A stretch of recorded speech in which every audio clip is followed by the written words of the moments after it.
have been very few recorded cases of babies being born with one eye, an extremely rare genetic defect known as cyclopia. Typically, babies born with this disorder have one eye in the centre of their forehead, no nose, and a brain that fuses into a single hemisphere, as opposed to dividing.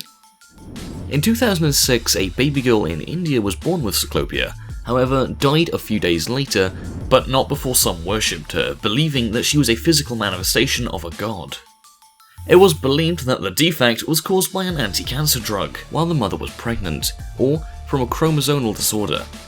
More recently, in 2015, a baby boy was born in Egypt with cyclopia, but this time due to the mother being exposed to radiation during pregnancy.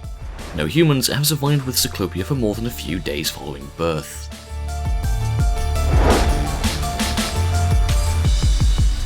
Werewolf syndrome, or the general term hypertrichosis, is when there is an abnormal amount of hair growth over the body, believed to be caused by a spontaneous genetic mutation. Extreme cases of hypertrichosis can leave sufferers with an appearance similar to that of a werewolf. In fact, back in the 19th and early 20th centuries, sufferers of extreme hypertrichosis such as Julia Pastrana, or Bear Woman, and Jojo the Dog-Faced Boy were exploited in sideshow freak acts. Still, to this day, there is no known cure for the condition, and the only feasible treatment is to shave or wax the hairs, like one would with any unwanted hair. Not even laser hair removal is viable, as it runs the risk of causing scarring, dermatitis, or hypersensitivity. Okay, I know what you may be thinking, but it's not what you think it is. It is actually a tail, oddly enough. Animals have tails which serve different purposes, for example, for communication in dogs and for balancing kangaroos, but in humans, the coccyx or tailbone is a vestigial structure, meaning it has no use. But in some rare cases, it is possible for the coccyx of a human to grow, and this is evident in the case of an Indian tea estate worker by the name of Chandri Oraham. He is famous for having a 13-inch tail, and this has made him an object of devotion to many who believe that he is an incarnation of the Hindu god Hanuman. In fact, thousands of people would travel great lengths just to see Oraham, and would touch his tail to cure themselves of severe ailments. It is believed that Oraham's tail is a result of a congenital malformation, known as spina bifida, an incomplete closing of the backbone. Oraham has refused surgery to get his tail removed, and, according to his family, it has become a part of him he cannot live without.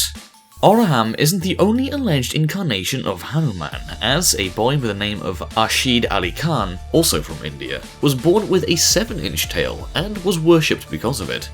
However, he later made the decision to get the tail removed.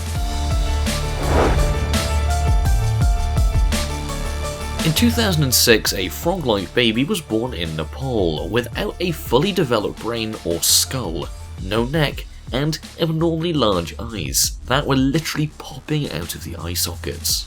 That very baby suffered from a rare condition known as anencephaly, which occurs when the neural tube, a layer of cells that develops into the brain and spinal cord, fails to close during the first few weeks of embryonic development.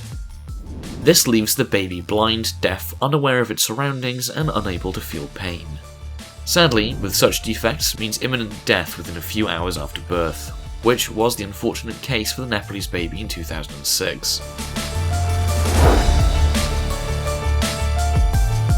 Epidermodysplasia verruciformis, or quite simply tree man illness, is an extremely rare recessive hereditary skin disorder characterized by the growth of scaly macules, papules, and warts on the skin that resemble tree bark.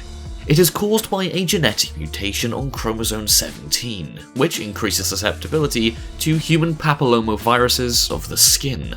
Still to this day, there is no cure for the condition, and sufferers have a hard time of living, being unable to do everyday things.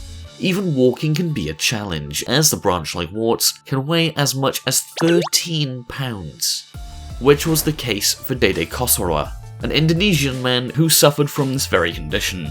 His story was made into several documentaries, including TLC's My Shocking Story series, in the episode Half Man, Half Tree. Kosawara lost his family, job, and independence because of the illness, but despite this, he was still hopeful for a cure. Sadly, Kasuara died at the age of 42 from complications related to his condition.